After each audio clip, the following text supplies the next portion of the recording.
There's a strange, electric feeling that comes with seeing your own face on a screen. For most people, it's a moment of pride, a graduation, a sports highlight, or a local interview. But what if you turned on the news and saw yourself in a story you never expected or never wanted to be a part of?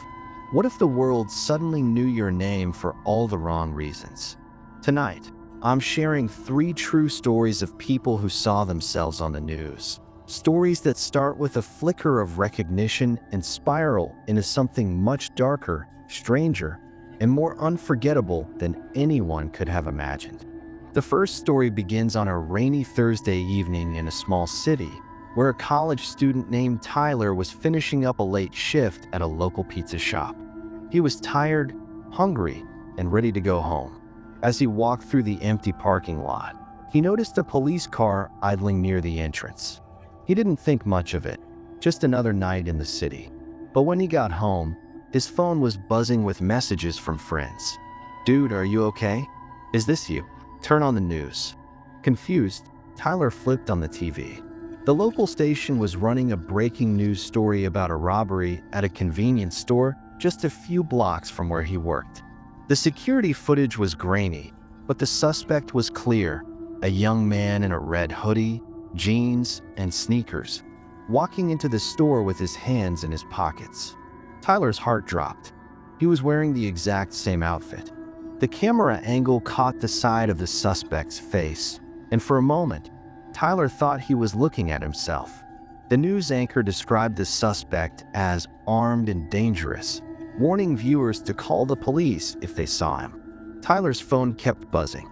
Friends, classmates, and even his boss were asking if he'd been at the store. He hadn't, but the resemblance was uncanny. Tyler's mind raced. He replayed his night, trying to remember every detail, every person who might have seen him. He realized he'd walked past the convenience store on his way home, just minutes before the robbery. Had someone seen him and assumed he was the suspect? Was he being set up? The next day, Tyler went to the police station, bringing his work schedule, receipts, and even his phone's GPS data to prove where he'd been.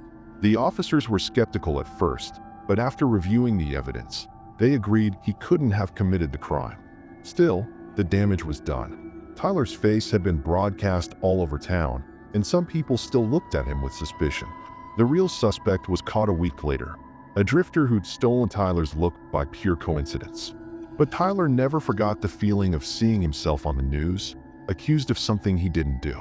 It was a lesson in how quickly your life can change and how fragile your reputation can be.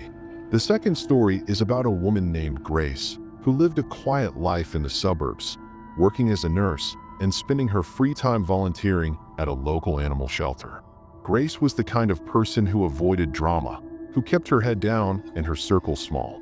But one morning, as she was getting ready for work, her phone lit up with a news alert. Authorities searching for missing woman, last seen at local park. Grace glanced at the photo and nearly dropped her coffee. The woman in the picture looked exactly like her. Same hair, same eyes, even the same jacket she'd worn the day before. At first, Grace thought it was a mistake. Maybe the photo was old, or maybe it was just someone who looked like her. But as the story spread, people started reaching out. Co-workers asked if she was okay, neighbors stopped her on the street, and even her own mother called in a panic. Grace tried to laugh it off, but the resemblance was too close for comfort. She started to wonder if she had a twin she didn't know about, or if someone was using her identity. The story took a darker turn when Grace started noticing strange things happening around her home. She'd come home to find her mail opened, her trash rummaged through, and once, a car parked outside her house for hours. She reported the incidents to the police, but they chalked it up to coincidence. Meanwhile, the news kept running updates on the missing woman, using Grace's photo as a stand-in. The pressure mounted until Grace decided to take matters into her own hands. She started digging into the missing woman's background, searching social media, public records, anything that might explain the connection. What she found was chilling. The missing woman had been using Grace's name as an alias, moving from town to town, leaving a trail of confusion and suspicion. Grace contacted the police with her findings, and eventually, the real woman was found, alive, but suffering from severe mental health issues. The news ran a correction, but the experience left Grace shaken. She realized how easily her life could have been derailed by a stranger's choices, and how quickly the line between fact and fiction can blur in the age of viral news. The third story is perhaps the most unsettling, not just for what happened, but for what it revealed about the world we live in. It comes from a man named Aaron, who worked as a freelance journalist in a major city. Aaron was used to chasing stories, digging into scandals, and exposing the truth. But one night, as he was watching the evening news, he saw something that made his blood run cold. The anchor was reporting on a series of break-ins in his neighborhood, showing security footage of a man prowling around backyards, peering into windows, and trying door handles. The footage was grainy, but the man's face was unmistakable. It was Aaron.at first. Aaron thought it was a mistake, a trick of the light, a glitch in the video. But as the footage played, he saw himself moving through the shadows, wearing clothes he owned, carrying a bag he recognized. He felt a wave of panic. He knew he hadn't been out that night. He'd been home, working on a story, with emails and phone records to prove it. But the footage was damning, and within hours, his phone was blowing up with calls from friends, colleagues, and even his editor. Aaron went to the police, bringing his alibi and all the evidence he could gather. The officers were skeptical, but as they dug deeper, they discovered something even stranger. The man in the footage wasn't Aaron. It was his estranged twin brother, whom he hadn't seen in years. The two had grown up together, but had taken very different paths. Aaron had gone to college, built a career, and tried to leave his troubled past behind. His brother had fallen in with the wrong crowd, drifting from city to city, always one step ahead of the law. The news story exploded, with reporters digging into Aaron's family history, speculating about the connection between the brothers. Aaron's life was turned upside down. He lost clients, faced harassment online, and struggled to clear his name. Eventually, his brother was caught and confessed to the crimes, but the damage was done. Aaron realized that sometimes the scariest thing you can see on the news isn't a stranger. It's yourself or someone who looks just like you, living a life you never wanted. For Tyler, Grace, and Aaron, seeing themselves on the news was more than a moment of shock. It was a turning point that changed the way they saw the world and themselves forever. The aftermath of those broadcasts rippled through their lives in ways they never could have predicted, exposing the fragility of identity, the power of public perception, and the strange, sometimes terrifying, ways our stories can be rewritten by forces beyond our control. Tyler's ordeal didn't end when the real suspect was caught. Even after the police cleared his name, he found that suspicion lingered in the eyes of people he'd known for years. Some friends drifted away, uncomfortable with the idea that Tyler could have been involved in something so serious, even if it was all a mistake. At work, customers whispered and pointed, and Tyler felt the weight of every glance. He became hyper-aware of his actions, careful about where he went and what he wore, afraid of being mistaken for someone else again.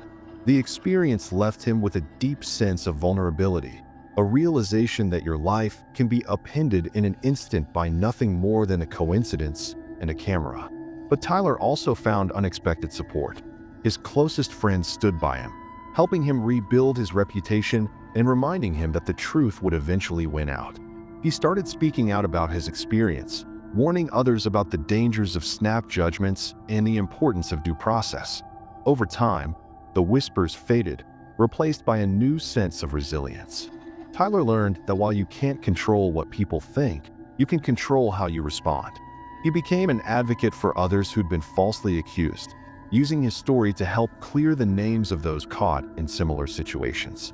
Grace's story took her down a path she never expected. After the news station corrected their mistake, she thought things would go back to normal, but the experience had changed her. She became obsessed with the idea of identity, how easily it can be stolen, how quickly it can be lost. She started researching cases of mistaken identity, reading about people whose lives had been derailed by a single photo or a careless headline. Grace realized that in the digital age, your image can travel farther and faster than you ever intended, and that the consequences can be devastating. Determined to protect herself, Grace took steps to secure her online presence. She changed her passwords, locked down her social media, and started using privacy tools to keep her information safe. She also began volunteering with organizations that help victims of identity theft, sharing her story and offering support to those going through similar ordeals. Grace's experience taught her that while you can't always prevent bad things from happening, you can take control of your response. She found strength in community, in helping others, and in reclaiming her sense of self. Aaron's story was perhaps the most complicated. The revelation that the man in the footage was his twin brother forced him to confront a past he'd tried to leave behind. The media frenzy that followed was relentless, with reporters digging into every aspect of his life, searching for a scandal that wasn't there. Aaron felt exposed, vulnerable, and powerless to stop the narrative from spiraling out of control. He lost work, lost friends, and struggled with feelings of guilt and shame, even though he'd done nothing wrong. But Aaron refused to let the story define him. He reached out to his brother, hoping to find some closure, but the conversation was painful and unresolved. Still, Aaron found solace in his work, using his experience to write about the dangers of media sensationalism and the importance of empathy in reporting. He became a voice for those caught in the crossfire of public scrutiny, advocating for responsible journalism and the protection of personal privacy. Aaron's story is a reminder that the truth is often more complicated than it appears on the surface, and that everyone deserves a chance to tell their side. What ties these stories together isn't just the shock of seeing yourself on the news. It's the way that moment forces you to confront who you are and who the world thinks you are. It's the realization that your image, your name, and your story can be taken out of your hands and broadcast to millions, reshaped by strangers who know nothing about you. It's the fear that you could become a headline, a meme, or a cautionary tale, all because of a twist of fate. But these stories are also about resilience. Tyler, Grace, and Aaron didn't let their experiences destroy them. They found ways to fight back, to reclaim their narratives, and to help others who found themselves in similar situations. They learned that while you can't always control what happens to you, you can control how you respond. You can choose to be a victim, or you can choose to be a survivor.